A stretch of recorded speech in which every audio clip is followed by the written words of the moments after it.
Welcome back to the deep dive. We've got something a bit different today. Yeah, we really do. Usually we take a single book or maybe a specific piece of research and we just take our time leisurely unpacking it layer by layer for you. Right. But the last 48 hours, they have not been leisurely. Not at all. We are looking at this massive stack of documents from the White House that just hit the wires. And honestly, it feels like the entire machinery of the federal government just shifted gears all at once. It really has. I mean, we're talking about mid-February 2026 here. Yeah. And the sheer volume of activity coming out of the administration is staggering. It's an avalanche. Yeah. If you're just glancing at the cable news tickers, you're seeing the big flashy headlines, right? You see tariffs, you see trade war, stock market reaction. Right, the loud parts. Exactly. Those are the loud parts. But if you actually sit down and read the text, the executive orders, the proclamations, the dry reports from the Council of Economic Advisors, you realize that what is happening is a systematic overhaul of the American economy. And that's exactly why we need to do this deep dive today. We need to look past those press releases. Yep. We need to ignore the guy shouting on the TV screen and actually read the fine print of the law. Because when I started reading through this stack you sent over, I was confused. Oh, I don't blame you. I saw the trade stuff, which made sense with the headlines, but then I'm reading about weed killers. Yeah, the weed killers throw everyone off. Right. And then I'm reading about mortgage-backed securities and dismantling consumer financial protection. It feels like a scattershot approach. But I have a feeling you're going to tell me it's all connected. It is absolutely connected. The connecting thread here is the aggressive use of executive power. Okay. When we go through these documents, I want you to pay attention to the authority being cited. We aren't seeing bills that have been debated in the House and Senate for 6 months. That's right. No congressional gridlock here. Exactly. We are seeing the International Emergency Economic Powers Act. We are seeing the Defense Production Act, Section 122 of the Trade Act of 1974. Heavy hitters. Very heavy. This is the executive branch flexing immense unilateral muscle to reshape trade defense and domestic policy within a single 48-hour window.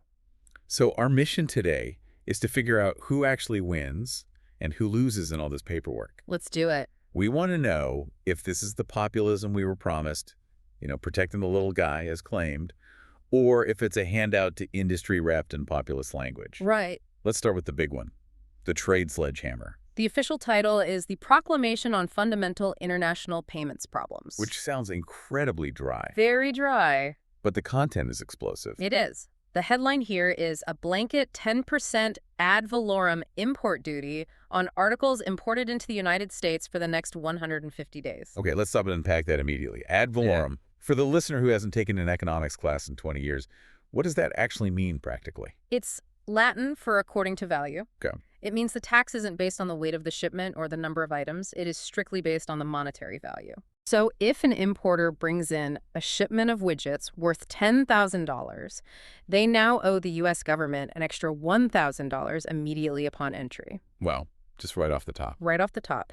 And the administration is being very specific about why they're doing this. They are citing a, quote, large and serious balance of payments deficit. I saw that number in the text. They claim the trade deficit reached $1.2 trillion in 2024. Yeah. That is a number so big, it's hard to even wrap your head around. It's massive. And the administration's logic is essentially that the United States is bleeding cash. Yeah. They argue that money is flowing out faster than it is coming in, through buying foreign goods and through remittances, which is money people send back to their families abroad. Right. So they are framing this not just as a policy preference, but as a national emergency. They're saying we have to stop the bleeding. So the logic is slap a 10% tax on everything foreign, make it more expensive so people buy American and the money stays here. That is the theory, yes. But we have to look at the, quote, regular American impact analysis here. Right, the reality on the ground. Exactly. Who actually writes the check for that 10%? The administration often frames tariffs as a penalty that the foreign country pays. Like China is writing us a check. Right, but functionally, China or Vietnam or Germany doesn't pay this. The importer pays the U.S. customs broker. The American business. Exactly. And the importer isn't going to just eat a 10% loss. They pass it on to the retailer. And the retailer. They pass it on to you. So when I walk into a store, this acts effectively as a 10% consumption tax on foreign goods. That's exactly what it is. If you're buying a toaster or a pair of sneakers or a television that was made abroad, The price tag just went up. So regular Americans lose on the cost of goods. But, and here's where the fine print you mentioned earlier comes in, I noticed a list of exceptions in the document. And it was a very, very specific list. The exceptions are crucial. They really tell us what the administration is afraid of. Walk us through them. So the proclamation explicitly exempts pharmaceuticals. It exempts energy products like oil and gas, critical minerals, certain vehicles and parts, and informational materials. Let's break those down. Why exempt pharma and energy? Because those are the third rails of American politics. Nobody wants to touch them. Nobody. Think about it. If the price of insulin or heart medication jumps 10% overnight, you don't just have an economic issue. You have a public health crisis and a massive voter revolt. People would be furious. Absolutely. And if the price of gas spikes because we just taxed imported oil, every single driver in America sees it on the big sign at the corner station every morning. It's unavoidable. Right. Inflation at the pump or the pharmacy is a presidency killer. So they carve those out entirely. They are exempting the things that cause immediate visible pain to the average voter. Okay, that makes political sense. But what about informational materials? That sounds like books. Why are books exempt from a trade war? That is almost certainly a constitutional guardrail. Really? How so? Well, if you start taxing books, newspapers, and magazines coming into the country, you are walking into a First Amendment minefield. Oh, I see. Because you're taxing speech. Exactly. You are effectively taxing the flow of information. The administration likely realized that would lead to an immediate Supreme Court challenge that they might actually lose. So they carved it out to avoid the legal headache. Smart. Yeah. Devious but smart. Now, speaking of things getting more expensive, there was another executive order dropped at the exact same time. Yes. It was about suspending duty-free de minimis treatment. Mm-hmm. Now, that sounds like boring legalese, but my gut tells me this hits way closer to home for a lot of online shoppers. Your gut is spot on. This is the Shein and Temu killer. I knew it. Explain de minimis for us. De minimis literally means lacking significance or too small to care about. Okay. For years, the rule has been that if you mail a package to the U.S. and it is worth less than $800, Customs isn't going to bother inspecting it or taxing it. It's just not worth the paperwork. But in the age of e-commerce, those $800 packages really add up. They add up to billions. Companies like Shein and Temu built their entire business models on this exact loophole. Because they ship direct. Right. They don't ship giant containers to a warehouse in Ohio. They ship millions of individual little plastic bags directly from a factory in China to your mailbox. And because each bag is only worth, what, $15 or $20? It enters tax-free. And this new order slams that door shut. It locks it completely. Now, the White House frames this as a safety issue. The text mentions stopping illicit drugs like fentanyl entering the country. Which is a very real concern. It is a real concern. Those small packages are incredibly hard to screen. But let's look at the economic reality here. By closing this loophole, they aren't just stopping drugs. They are making that $15 t-shirt from a Chinese app suddenly subject to tariffs and strict customs processing. Which destroys the cheap part of the cheap goods. Exactly. The administrative costs alone might double the price of the item. So we have to ask who wins here. Domestic retailers. Correct. The Gap, Walmart, Target, the companies that have to import in bulk and pay those duties. They have been screaming about this loophole for years, saying it's unfair competition. This levels the playing field for them. Okay, but who loses? The low-income consumer who relies on those direct-to-consumer imports for affordable clothing and household goods, they are the losers. Their access to those ultra-cheap goods is being cut off. But we have a trade policy that protects American businesses, but effectively raises prices for the consumer. That's the trade-off. Now, I want to pivot to the order that confused me the absolute most. A weed killer? The weed killer. It's an executive order regarding the Defense Production Act. And the title is Ensuring an Adequate Supply of Elemental Phosphorus and Glyphosate-Based Herbicides. Yes. The weed killer and the warhead. I mean, we usually use the Defense Production Act for things like building tanks in World War II or getting ventilators during a pandemic. Why on earth are we using emergency war powers to make sure we have enough Roundup? It sounds totally absurd on the surface, doesn't it? It really does. But when you actually dig into the chemistry and the supply chain, there is a logic to it. A terrifying logic, maybe, but logic. The key ingredient here is elemental phosphorus. And what is that used for? It is a dual-use chemical. On the military side, it is critical. It's used in smoke screens to hide troop movements. It's used in incendiary weapons. And surprisingly, it is used in the manufacturing of semiconductors for radar and missile sensors. Oh, wow. So it actually is defense-related. Yes. From a War Department perspective, it is essential. And by the way, did you notice the text of the order refers to the Secretary of War? I did notice that. That's a complete anachronism. We haven't had a Secretary of War since 1947. We have a Secretary of Defense. Which is a fascinating slip, or perhaps it's a signal of how this administration views the department as an active war-fighting body, not just defense. That's a whole other deep dive right there. Truly. But let's stick to the chemistry for now. We need phosphorus for missiles. But the order heavily emphasizes glyphosate-based herbicides. That's weed killer. That's for farming. Right. And the administration is arguing that food security is national security. Exactly. Elemental phosphorus is the chemical precursor for glyphosate. The argument they're making is, without this specific weed killer, American industrial agriculture cannot function efficiently. Yields would drop, food prices would skyrocket, and the nation would be vulnerable. Okay, but here's the part that really jumped out at me in the text. It explicitly states there is, quote, only one domestic producer of these materials. One single company. That is the smoking gun. So what does that mean in practice? By invoking the Defense Production Act to prioritize this supply chain, the United States government is essentially underwriting a monopoly. So if I am that single domestic corporation, I am the biggest winner in this entire stack of documents. You absolutely are. You basically have the President of the United States acting as your personal supply chain manager. The government is guaranteeing your viability and prioritizing your production over everything else. And who loses in this scenario? I know glyphosate is extremely controversial. It is.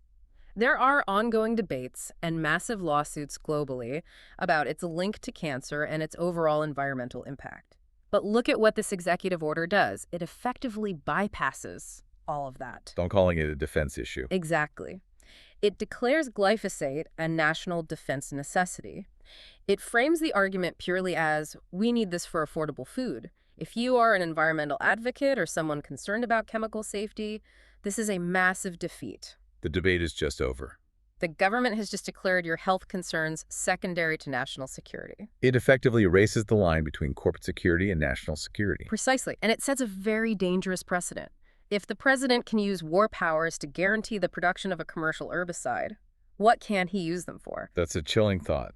Let's move from the farm to the bank. Okay. There's a report released by the Council of Economic Advisors attacking the Consumer Financial Protection Bureau, the CFPB. Ah, yes. Yeah. The Dismantling the Watchdog report. The numbers in this report are staggering. They claim the CFPB has cost consumers between $237 and $369 billion since 2011. And they say the paperwork burden alone cost businesses $21 billion. When you see numbers that big, it sounds like the CFPB is an absolute disaster. We have to be very, very careful with these numbers. This is a masterclass in deceptive framing. We need to look at exactly how they define the word cost. How do they calculate that a consumer protection agency costs me money? Their logic is entirely based on compliance costs.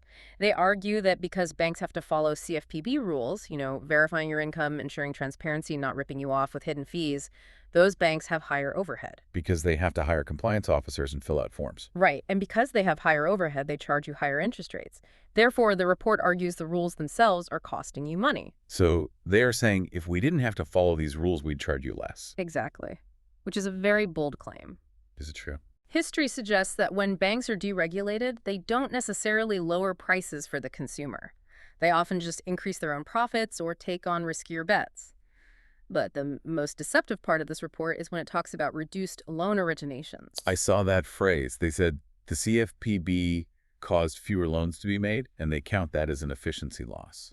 But you have to ask yourself what kind of loans weren't made. The CFPB was created right after the 2008 financial crash, specifically to stop predatory lending. Right. Loans to people who couldn't pay them back. Exactly. Loans with hidden exploding interest rates. Ninja loans. So if the CFPB prevented 1 million bad loans that would have defaulted and ruined people's lives, the administration is counting that as economic damage. Yes. Because in their mathematical model, that is a transaction that didn't happen. It's a purely quantitative view of the economy that completely ignores the quality of the loan or the outcome for the actual human being. Wow.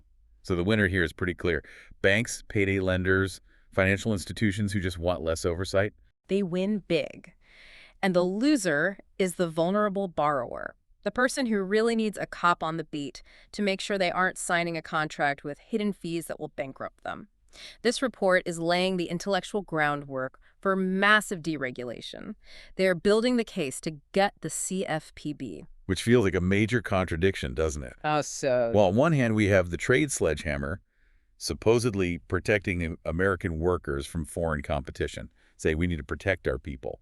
On the other hand, we have this deregulation that helps big banks prey on American consumers. It is a tension for sure. But then we get to the housing section. And suddenly the script flips entirely again. The housing pivot is fascinating. This is where the populist wing of the administration really flexes its muscles against Wall Street. The press release is literally titled Bringing Back the American Dream of Homeownership. Right. And they list some wins right off the bat. Mortgage rates are at a 3-year low. Rents have been declining for 6 months. And the president is directing Fannie Mae and Freddie Mac to buy $200 billion in mortgage-backed securities. To keep liquidity in the market. Exactly.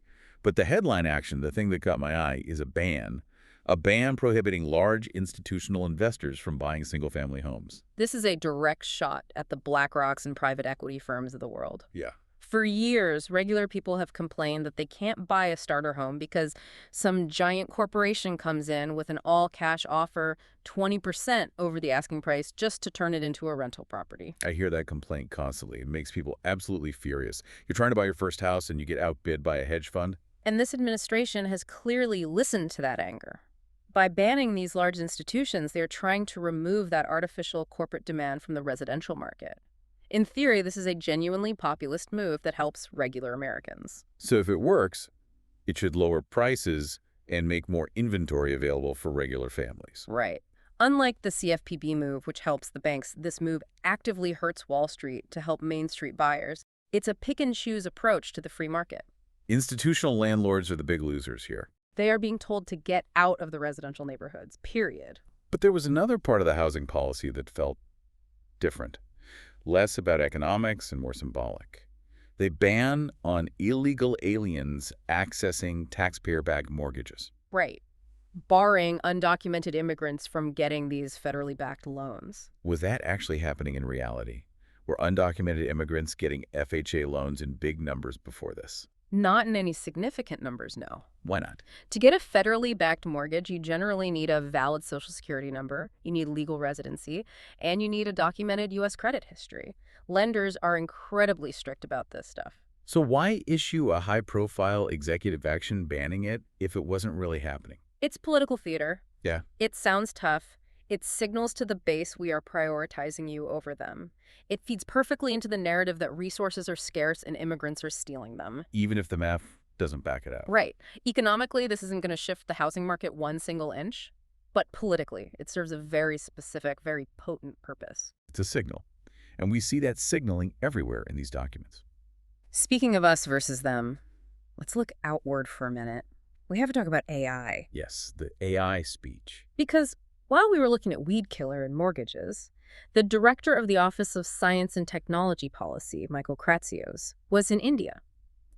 And he gave a speech that fundamentally changes how America interacts with the rest of the world on technology. This was the sovereign AI speech, and you're right, it is a radical departure from the last few decades of tech policy. The pitch he made is called the American AI Export Program. Basically, we want to sell American AI chips, data centers, and models to the rest of the world. Right. But he kept using this specific term, sovereign AI. What does that actually mean in this context? Because it sounds a bit contradictory. That's the deceptive part of the wording. Usually sovereignty means you control your own destiny, right? You build your own stuff. Yeah. But Kratsios is telling India and other countries, don't try to build this from scratch. It's too expensive. It's too hard. You'll fall behind. Instead, buy our stack. Buy American chips. Buy American software. And we will help you run it inside your own borders. So sovereign AI really just means American AI running on your soil. Exactly. It's a franchise model. You get to slap your national flag on the data center building, but the technology inside the actual brain of the system is entirely American. Why would the U.S. push this so hard? Is it just about making money for our tech companies? Money is a big part of it. The source document specifically mentions that U.S. tech giants now have market caps larger than the entire FTSE 100 in the UK. That's incredible. This is what's called a National Champions Initiative. The government is actively helping companies like Microsoft, Google, and NVIDIA to completely capture global markets. But the real goal, the underlying strategy, is geopolitical. It's about China, isn't it? It is 100% about China. Think of this as the new digital Iron Curtain. If India or Brazil or Indonesia builds their AI infrastructure on American tech, they are locked in. They can't switch easily later. Exactly. They rely on us for software updates, for cybersecurity, for hardware maintenance. It essentially cements American technological dominance for the next 50 years. So the winners here are obviously the U.S. tech giants. They have the United States government acting as their global sales rep. Massive winners. They are getting government-backed entry into huge foreign markets. And the losers. Kratsios took a pretty big swing at global governance in that speech. He basically mocked the UN and European Union safety regulations. He called them bureaucratic management and tyrannical control. Wow. Tell us how you really feel. Right. The loser here is the very concept of international safety standards for AI. The U.S. is explicitly saying to the world, we don't care about your global safety committees. We care about innovation and dominance. It's a total rejection of the precautionary principle. It is. We are hitting the gas, and we are telling the rest of the world to either get in the car or get left behind in the dust. It really feels like tech imperialism wrapped up in the friendly language of sovereignty. That's a great way to put it. Now let's bring it back home to the domestic political landscape, because all of this policy is happening against a backdrop of really intense political warfare. There was a press release titled, and I am not making this up, President Trump was right about everything. Subtlety is not the strong suit here. Clearly not. This was about the, quote, Democrat shutdown. Apparently, there was a 43-day government shutdown in late 2025. Right.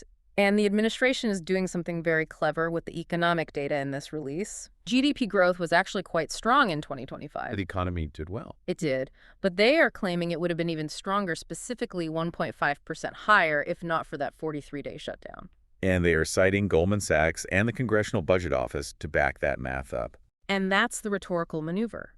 They use nonpartisan, highly respected sources like Goldman and the CBO to validate a highly partisan attack. So they get to have it both ways. Exactly. They take full credit for the economic boom, but they preemptively blame the opposition for any slowdown or missed potential. It creates a bulletproof win-win narrative for them. If the economy is good, it's us. If it's not absolutely perfect, it's them. Brilliant politics, honestly. And while the president is fighting that domestic battle, Secretary of State Rubio was over in Munich. And his speech there, it wasn't your typical diplomatic pleasantries. No. It was a manifesto. He spoke heavily about Western civilization and Christian foundations. That feels like a major shift. Usually U.S. diplomats talk about the rules-based international order or defending democracy. Right, because the rules-based order is a secular legal concept. It applies to everyone equally, regardless of culture. Western civilization and Christian foundations are cultural and religious concepts. So what is he signaling? Rubio is signaling that our alliances aren't just about treaties and shared economic interests anymore. They are about a shared identity, a civilizational alliance. What does that do to our allies who aren't Western or Christian? What does Japan think? Or India? Or our allies in the Middle East? It complicates things enormously. It potentially alienates them completely. Yeah, I imagine. But it rallies the domestic base back home, and it rallies the European right-wing parties. It's a loud signal that the U.S. is moving away from being the pragmatic world's policeman and becoming the ideological defender of the West. It's a much more tribal approach to foreign policy. We have covered so much ground here. Trade war powers, finance, housing, AI, geopolitics. But I want to check this scorecard for the regular American, the person just trying to get by. We talked about a dignity aspect in the outline for this deep dive. There are a few policies in this stack that fall under that umbrella, things that aren't necessarily about GDP or market caps, but about how life actually feels for people. One of those was the Drug Czar Roundtable. They are going after social media companies for selling drugs. This is a classic safety issue. Parents across the country are terrified of fentanyl on TikTok or Snapchat. And rightfully so. Absolutely. By hauling these tech executives in the administration, looks like they are protecting children. It helps that sense of dignity and safety. But again, does it solve the root causes of the addiction crisis? Probably not. No, Yeah. it attacks the digital supply chain, not the demand, but it's a very visible, very popular win. And then there is Melania Trump's initiative, the Tech Core. I actually found this one quite interesting. It's under her Fostering the Future program. It's basically a modernization of the Peace Corps. How so? Instead of sending young Americans abroad to dig wells or teach English, they're sending them to teach AI and advanced tech skills. That actually sounds really positive. It is positive. It helps global dignity by exporting valuable modern skills rather than just sending aid money. But we have to be realistic about the scale. Compared to the massive impacts of the trade war or the weed killer monopoly, the scale of the Tech Corps is likely tiny. It's a nice garnish on a very heavy meal. That makes sense.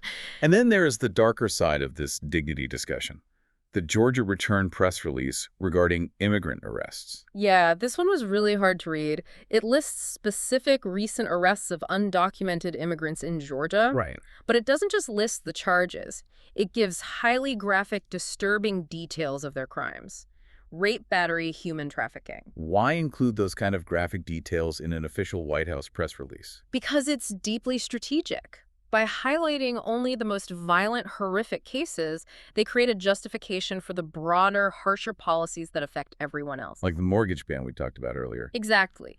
If you can convince the public that the person crossing the border is a monster, to use the rhetoric often employed, then banning them from housing or deporting nonviolent people en masse seems like a necessary public safety measure rather than a human rights violation. It uses the extreme specific anecdote to justify the sweeping general policy. That's exactly how it functions. So where does this leave us? We have been swimming in these documents for a while now.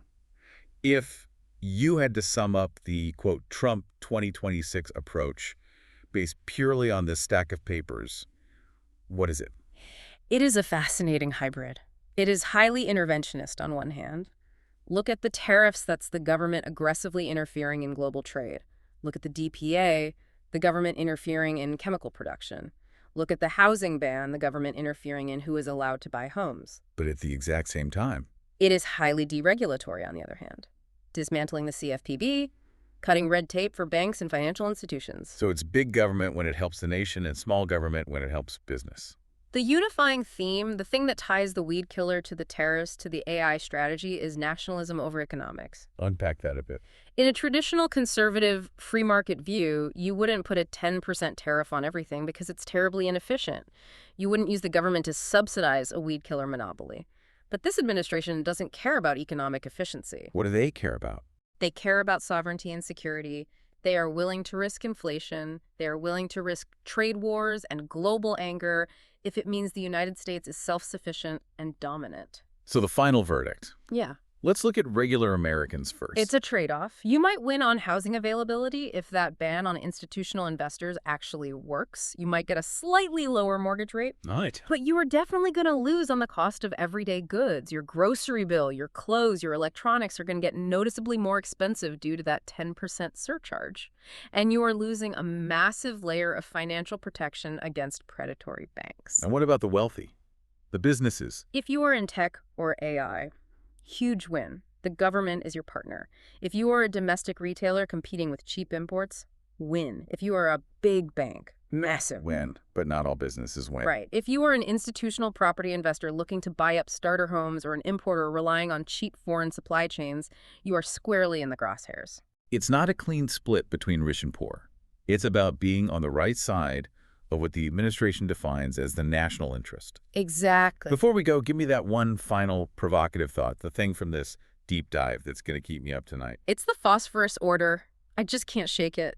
We are using emergency war powers, powers designed for when the literal existence of the nation is at stake to guarantee the production of a commercial herbicide. Yeah, that is wild. If the president can declare that weed killer is a national security emergency that requires suspending normal market laws, what can't be declared a national security emergency? Where is the line? Right. Where's the line? If everything from farming to housing to AI is national security, then the president's power is effectively limitless.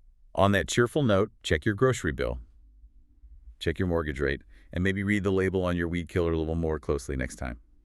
This has been The Deep Dive. Thanks for listening. Stay curious.